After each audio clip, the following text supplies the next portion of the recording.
Bab 251. Diupload oleh Baca Suara. Jangan lupa like dan subscribe, agar kami makin semangat upload lebih banyak. Aku petani Raiden. Omong kosong.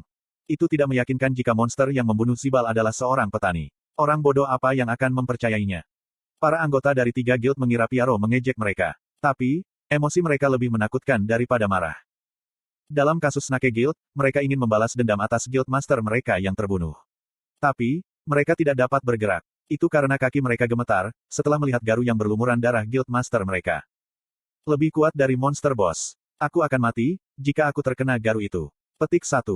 Hukuman yang terjadi karena kematian, adalah fatal. XP menurun dan ada kemungkinan kehilangan item. Mereka harus berurusan dengan monster seperti itu. Para eksekutif berteriak kepada anggota guild yang kewalahan oleh kekuatan Piaro. Apa yang sedang kamu lakukan? Lawan adalah musuh guild mastermu. Balas dendam, bahkan jika kamu harus mengorbankan hidupmu. Jika mereka melangkah mundur dengan ketakutan, mereka akan kehilangan status bergengsi mereka. Mereka akan menjadi bahan tertawaan dan akhirnya larut. Anggota guild menyadari fakta ini. Mereka tidak lagi ragu dan mengepung Piaro. Persetan, ya, aku lebih baik mati. Itu lebih baik daripada guild yang dihancurkan. Petik 1. Aku akan membunuhnya, bahkan jika aku harus mati. Petik 1. Manfaat yang diberikan guild kepada mereka sangat besar. Guild tidak bisa hilang. Penentuan anggota Snake Guild diteruskan ke Piaro. Piaro tersenyum. Berapa banyak medan perang yang telah aku lalui. Pada masa Red Knights, kehidupan Piaro adalah perang, dan medan perang adalah rumahnya. Dia merasakan sukacita, ketika mengingat hari-hari ketika dia dikelilingi oleh ratusan musuh dan rekan-rekannya. Darahnya mendidih. Ini menyenangkan. Itu berbeda dari Tiang. Tidak perlu menekan kekuatannya. Itu adalah kesempatan untuk melepaskan ilmu pedang tertinggi, yang telah tumbuh dengan bekerja di ladang selama beberapa bulan, dan pelatihan dengan orang-orang yang kuat. Dia mengamuk. Uok. Keok. Seorang anggota Snake Guild tertusuk di jantung dengan cangkul. Piaro mahir dalam cangkul, setelah menggunakannya selama beberapa bulan. Dia mempersempit celah, dan membunuh lawan sebelum mereka sadar. Bajingan ini. Setelah guild master mereka, rekan-rekan mereka terbunuh dan dengan peralatan pertanian. Sehingga, anggota Snake Guild marah. Kemarahan mereka sekarang melampaui ketakutan mereka. Inilah yang diinginkan Piaro. Dia menarik cangkulnya dan menggunakan Supreme Swordsmanship, style 5 teh. Gelombang cahaya membentuk bujur sangkar dan berputar di sekitar musuh. Itu adalah skill jarak jauh yang tidak bisa dipertahankan atau dihindari. Darah mengalir dari semua sisi, seperti jaring laba-laba. Itu pemandangan yang luar biasa, karena tidak ada setetes darah pun dari Piaro di sana. Tatapan Piaro menuju ke Asuka. Asuka, di masa lalu, dia adalah seorang berserker yang mendorong Grid ke posisi bertahan. Piaro bisa melihat kekuatannya, dengan satu tatapan. Beraninya kamu membidik nona muda. Black Teddy memanggil 5 beruang untuk memblokir Piaro yang bergegas. Mereka adalah beruang putih yang mengenakan kacamata hitam. Jubah merah mereka berkibar dengan baik, saat mereka membuka seni bela diri mereka dan mencegat Piaro. Kuah! Mereka sangat cepat dan kuat. Itu juga sulit untuk menemukan celah dalam formasi solid mereka. Mereka bahkan bisa bertarung melawan kelas kemajuan ketiga. Namun, mereka bertemu lawan yang salah. Kola BR1 telah menghilang. Kola BR3 telah menghilang. Heok. Setelah memblokir serangan dengan cangkul, dia melakukan serangan balik dengan garu. Piaro mengulangi proses ini, dan beruang-beruang itu jatuh tak berdaya di depannya. Mereka bukan beruang, tapi anak-anak anjing. Black Teddy mampu menyadarinya. Dia berada di dimensi yang berbeda. Para eksekutif dari Snake Guild menjadi gila. Di mana Grid mengambil monster ini? NPC bernama tidak mudah ditemui, dan tidak mungkin menangkap mereka. Mereka memiliki pengaruh besar pada dunia Satisfy. Jadi hampir tidak mungkin bagi player untuk mendapatkannya. Namun, Grid punya satu sebagai bawahan. Dia bahkan tampak seperti petani. Para eksekutif bahkan tidak bisa cemburu. Itu menakjubkan. Tidak, itu adalah kejutan yang menakjubkan. Grid luar biasa. Pok, pok, pok. Piaro benar-benar menghancurkan beruang Black Teddy dan segera memukulnya dengan garu. Anda telah menderita 7.350 damage. Anda telah menderita 7.350 damage. Anda telah menderita 7.350 damage. Hyok. Itu memperbaiki damage yang mengabaikan pertahanan. Itu adalah manifestasi dari Ki. Black Teddy meninggal. Player peringkat pertama dalam peringkat hewan peliharaan, mati karena garu. Tapi, dia tidak malu. Bukankah garu ini tidak membunuh player peringkat kedua? Sangat beruntung, jika rumor, Black Teddy meninggal karena garu. Yang ditekan oleh, Zibal meninggal karena garu. Anda telah mati. Black Teddy tidak bisa membaca arah ayunan garu dan akhirnya mati. Semua orang yang menonton kehilangan kata-kata.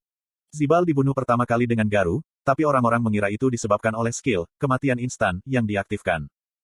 Tapi mereka dapat melihat, jika skill kematian instan bukanlah masalah. Atak power dasar Piaro terlalu kuat. Itu seperti versi upgrade dari Aura Master, Huren. Siapa yang bisa menanggungnya? Di antara orang-orang yang berdiri seperti patung batu, Asuka membakar dengan tekad. Dia adalah seorang berserker. Dia kuat dalam krisis. Karena efek koreksi dari skill pasif, berserk ketakutan mulai berubah menjadi kesenangan. Kecenderungan agresifnya dimaksimalkan. Aku akan membalas dendam atas apa yang dilakukan Grid padaku di masa lalu, dengan membunuh bawahan Grid. Slot iklan. Kamu bisa pasang iklanmu di sini. Asuka memproklamirkan dan mengambil item legendarisnya, Sikle Ainas. Piaro mendorongnya. Tolong pakai kekuatan. Dia bukan bawahan Duke Grid. Nah, kesalahpahaman ini tidak masalah. Kuaruruk. Asuka melempar sabit sekeras yang ia bisa. Saat rantai dibuka, ujung sabit jatuh seperti kilat. Hoh, skill yang bagus. Piaro mengagumi dan membela sabit dengan cangkulnya. Dia tertangkap. Asuka tersenyum puas. Dia meraih rantai dan menarik cangkul ke arahnya. Ini teknik dan kekuatan yang hebat. Piaro memuji. Setelah menariknya dari dekat, Asuka bertukar ke Great Sword Apparatus. Memang, kekuatannya cemerlang. Sebagai putri Taipan, dia memiliki beberapa item legendari. Mati. Great Sword Apparatus mendistorsi atmosfer. Itu adalah saat, ketika skill pamungkas dari kemajuan ketiga berserker, Madness, urat dibuka melalui Great Sword. Ekspresi bersemangat Piaro mendingin. Teknik Great Sword-mu kurang, terutama jika dibandingkan dengan Duke Grid. Asuka adalah nomor 2 guild dan peringkat ke-31 secara Unifit ranking.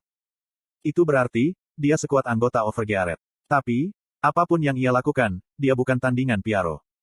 Supreme Swordsmanship Style 4 benar-benar menetralkan Madness, urat. Lalu, Piaro mengaitkannya dengan gaya satu stone. Mengintip. Retakan muncul di Great Sword dan Garu menghantam Asuka. Anda telah menderita crit hit. Kiak. Defense berserker lemah. Dia menginvestasikan semua poinnya dalam strength dan agility, dan stamina yang terabaikan. Namun meski begitu, untuk skill mengurangi HP-nya hingga 2/3. Asuka tidak dapat berurusan dengan kekuatan destruktif dan runtuh. Tapi, dia dengan cepat berdiri. Kemampuan fisik seorang berserker meningkat, sebanding dengan HP mereka yang hilang. Dia menjadi lebih kuat, semakin dia terluka. Pertarungan yang sebenarnya adalah mulai sekarang. Asuka menukar Great Sword yang patah itu ke pahlawan tombak kematian. Kemudian, dia menggerakkan tombak itu dengan cara yang mempesona. Piaro kecewa lagi. Tombakmu tidak luar biasa, dibandingkan dengan Viscount Pon. Caeng. Cangkulnya memblokir tombak kasar, diikuti oleh garunya. Itu adalah teknik yang menggabungkan dua memegang garu dan cangkul dengan penilaiannya. Asuka tidak bisa mempercayainya. Oh, sebuah topi. Asuka berteriak, ketika dia dipukul di dahi. Dia dipukul 2 kali oleh garu dan HP-nya sekarang ada di bawah. Benar-benar tidak masuk akal. Dia mengertakkan gigi. Kemudian, dia mengangkat sabit lagi dan melanjutkan dengan peningkatan kemampuan fisiknya. Namun skillnya yang kurang terkontrol, tidak dapat memberikan kerugian bagi Piaro. Dia berusaha untuk mengambil tulang dan dagingnya sebagai upaya terakhir. Tapi, Piaro tidak mudah dipukul. Cangkul dan garu hanya membuat Asuka putus asa. Pada akhirnya, dia juga meninggal. Itu adalah saat desas-desus memalukan, tentang sekarat akibat garu. Kepala staf Snake Guild, Box dengan cepat memahami situasinya. Kita tidak bisa mengalahkannya. Piaro adalah keberadaan absolut. Kemampuan bertarung sempurna, yang dikombinasikan dengan statistik tinggi adalah dinding yang tidak bisa dilintasi dengan level player saat ini. Taruhan Box jika meskipun Kraugel peringkat 1 ada di tempat ini, dia tidak akan bisa menyakiti Piaro.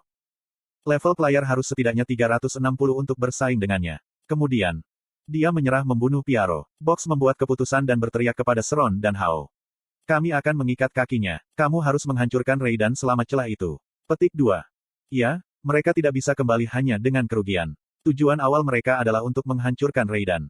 Mereka harus memperlambat ekspansi Grid. Untuk itu, Box akan mengorbankan apa saja. Keputusan Box membuat Seron dan Hao tertawa. Penilaian yang bagus. Sejujurnya, Seron dan Hao enggan berurusan dengan NPC yang disebut Piaro. Mereka ingin mundur, tapi mereka tidak perlu lagi berterima kasih kepada keputusan Snake Guild. Snake Guild akan mengikat kaki Piaro, sementara mereka menuju Raiden. Jadi, bagaimana jika 3 petani menghalangi jalan mereka? Apakah NPC bernama itu sangat umum? 3 petani lainnya jelas lebih lemah dari Piaro. Mungkin mereka hanya petani biasa. Predator jiwa Sueron memimpin. Dia sudah memulihkan jiwa-jiwa anggota Snake Guild yang mati, dan memanggil dan menembakkan 3 tombak jiwa. Nyah. Skill unik, Soul Spears, memiliki kemampuan untuk menghadapi serangan mematikan. Bahkan sulit bagi petinggi untuk berurusan dengan itu. Sehingga, ketiga petani itu akan terbunuh seketika. Namun, mengintip. Seorang petani menggigit kentang memanggil sihir, dan menghancurkan tombak jiwa. Apa? Mata Seron dan 211 anggota Golden Guild melebar. Namun, itu bukan akhir. Petani lain mengeluarkan perisai dan dengan lembut memblokir 2 tombak jiwa. Apa orang-orang ini? NPC bernama Piaro bukan satu-satunya. Seron harus menemukan lubang. Dia menargetkan satu-satunya petani di antara 3 yang belum bergerak. Orang itu, dia harus menjadi petani biasa. Bunuh dia. Iya. Golden Guild menjawab dengan penuh semangat. Petani itu, Kraugel, menghadap mereka dan tertawa.